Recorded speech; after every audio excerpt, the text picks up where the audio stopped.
신명기 22장에도 앞장의 내용에 이어 가나안 땅에 들어간 이스라엘 백성들이 취해야 할 올바른 행동들에 관해 이야기하고 있습니다. 여러 가지 내용이 등장하고 있으므로 대표적인 몇 가지 내용을 함께 살펴보고 이 본문이 우리에게 주는 의미를 함께 생각해 보려고 합니다. 가장 먼저 등장하는 것은 길 잃은 소나 양을 발견하게 되었을 때의 행동에 관한 내용입니다. 하나님의 백성은 이웃의 재산을 대할 때는 이방인과 달라야 합니다. 이 말씀은 이미 십계명에도 언급된 바 있습니다. 8번째 계명 도둑질하지 말라, 10번째 계명 내 이웃의 집을 탐내지 말라입니다. 이 두 계명의 정신은 무엇입니까? 하나님이 주신 선을 넘지 말라는 뜻입니다. 1절부터 4절의 말씀은 이 정신의 구체적인 사례라고 할 수 있습니다. 본문에서 내 형제라고 표현하는 것은 피를 나눈 가족만 지칭하는 것이 아니라 가까운 이웃까지도 포함됩니다.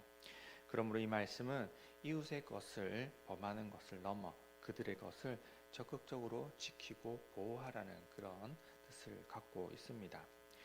바른 신앙을 가진 사람은 누가 보든 보지 않든 함부로 남의 것을 자신의 것으로 가져가려고 하지 않고 되돌려 줄 아는 사람입니다. 이제 5절부터 12절까지의 말씀 역시 세상 속에 살되 세상과 다르게 살라라고 그렇게 명령하고 계십니다. 먼저 의복에 관한 말씀은 오늘을 살아가는 우리에게 정확하게 무엇을 의미하는지는 알기는 어렵습니다. 다만 이성의 옷을 입는 행위 자체보다는 행위의 목적이 문제일 것입니다. 거기에는 하나님이 만드신 남녀간의 질서를 무너뜨리고 그분이 정하신 선을 넘겠다는 그런 죄악된 의지가 담겨 있습니다.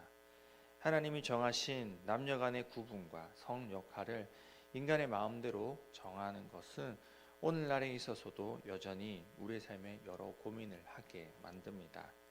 세상에서는 그러한 남녀간의 구분과 성 역할을 바꾸는 것을 잘못이 아니라 하지만 그것은 우리의 생각일 뿐 하나님은 남자가 남자다울 것과 여자가 여자다울 것을 요구하십니다.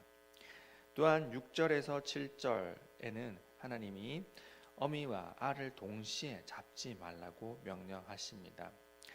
인간의 탐욕은 어떻습니까? 새를 잡으면 가치 있는 알도 먹으려 합니다. 그렇게 하는 것이 마땅한 것처럼 그렇게 보입니다. 그런데 하나님께서는 그러한 생각을 하는 사람과는 구분되라라고 말씀하십니다.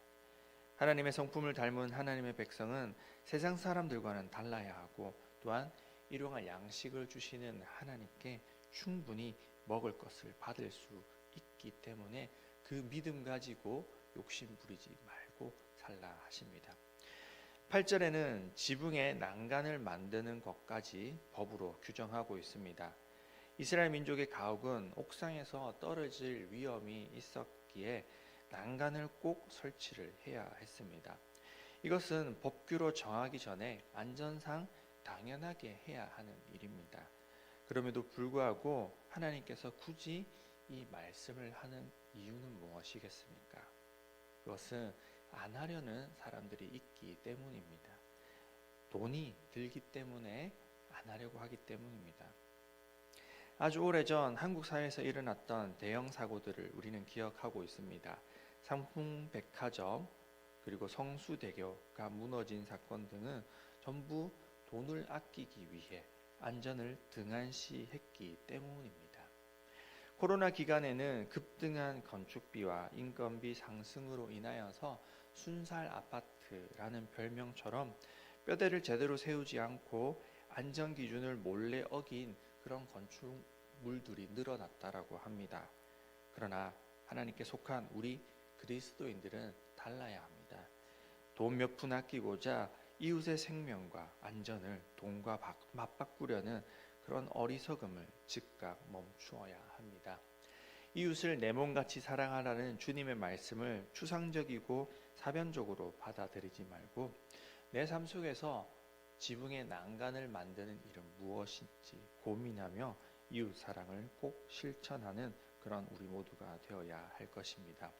우리의 사업체, 직장, 가정, 더 나아가 교회 안에서 위험한 곳과 장소에 대해서 미리 준비하고 소잃고 외양간 고치는 일 없이 안전을 잘 지키고 따라야 할 것입니다.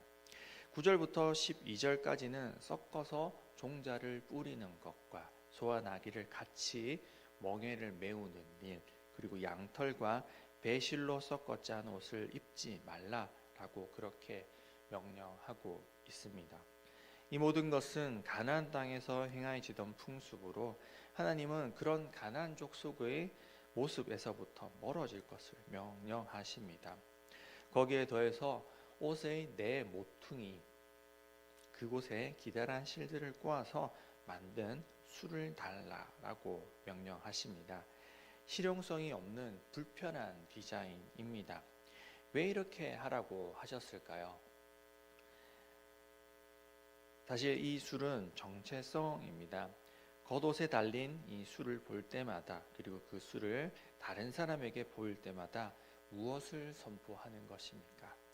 그것은 나는 하나님께 속한 백성이다 라고 그렇게 보여주는 것입니다. 나는 복장에 있어서도 세상 사람들과 다르며 세상에 속하지 않은 사람임을 보여주는 그런 명령인 것이죠.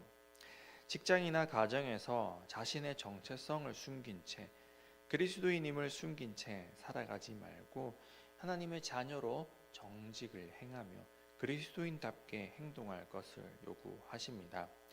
오늘을 살아가는 우리 역시도 그런 삶의 모습으로 하나님의 자녀임을, 하나님의 백성임을 당당히 드러내며 살아야 할 것입니다. 교회 안에서만 집사님 혹은 직분자, 장로, 목사인 것이 아니라 교회 밖에서도 직분자로서 사역자로 그렇게 살아야 할 것입니다.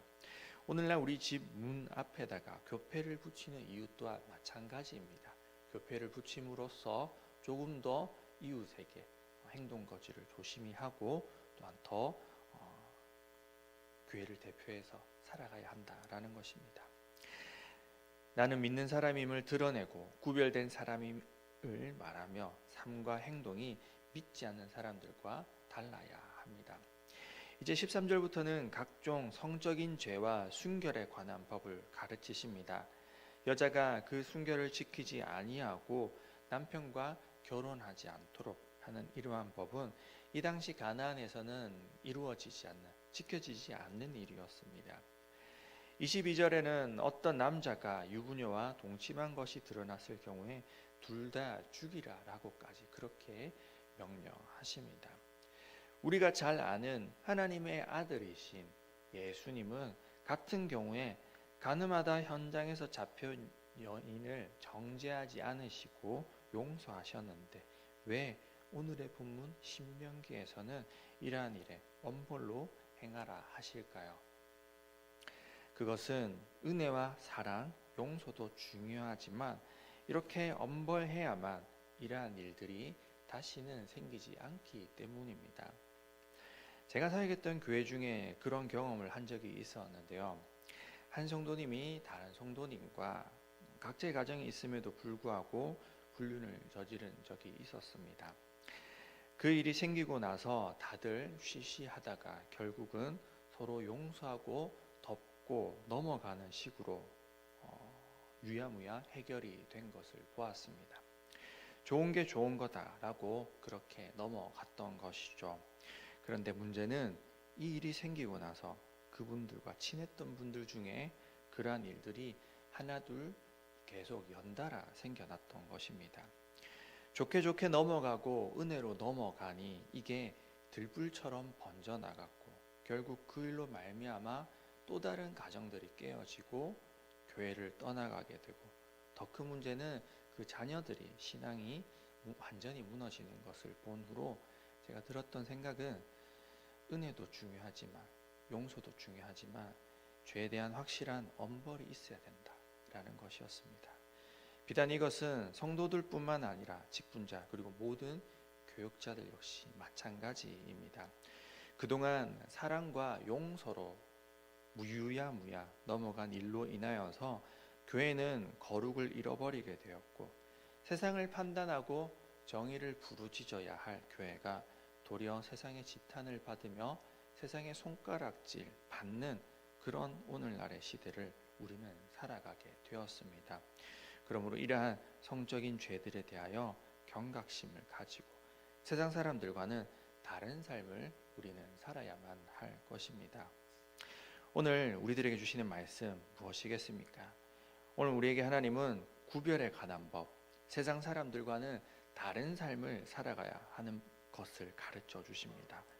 어떤 것은 불편하기도 하고 이익을 볼 만한 일도 이익이 되지 못하고 안전도 더 지켜야 하고 그래서 돈도 더 들어야 하고 구별된 삶으로 인해 더 귀찮은 일들만 많아지는 것 같습니다.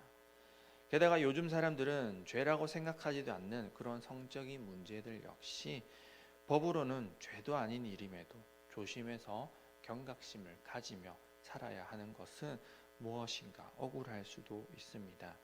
하지만 하나님을 먼저 믿은 우리는 먼저 믿은 만큼 은혜도 많이 누리기에 하나님으로부터 오는 은혜와 사랑과 복을 권리처럼 누리기만 할 것이 아니라 하나님의 백성으로서 마땅히 지켜야 할 의무도 행해야 할 것입니다. 그리하여 어두운 세상에서 빛의 역할을 감당하고 맛을 잃은 사람들 가운데서 제 맛을 내는 그런 그리스도인이 되어야 할 것입니다. 오늘 말씀을 기억하시면서 오늘도 가정에서 직장에서 구별된 삶을 사는 그런 저와 여러분이 되시길 간절히 바라고 소원합니다. 기도드리겠습니다. 하나님, 세상에서 구별된 삶을 살길 원합니다. 우리로 하여금 믿은 후에 바로 하나님 나라로 데려가시지 않으시고 이 세상에서 살게 하심은 우리에게 맡긴 역할과 감당해야 할 구별된 삶이 있음을 기억합니다. 늘 말씀을 기억하면서 세상 사람들과는 다른 선택을 하게 하시고 구별된 모습으로 하나님께 영광 돌리는 그런 삶을 살게 하옵소서. 육체 정욕을 따라 살지 않게 하시고 날마다 주님이 함께 하심을 기억하며 주님 앞에서 코람되어 주님 앞에서 거룩한 삶을 살아가게 하옵소서. 이 시간 주님 앞에 귀한 예물 올려드립니다. 세상 사람들처럼 나를 위해 내 욕심을 위해 돈 쓰지 아니하고 주님의 나라와 주의 의를 위하여 드리오니 귀하게 사용하여 주시옵소서. 감사드립니다. 예수님 이름으로 기도드립니다. 아멘.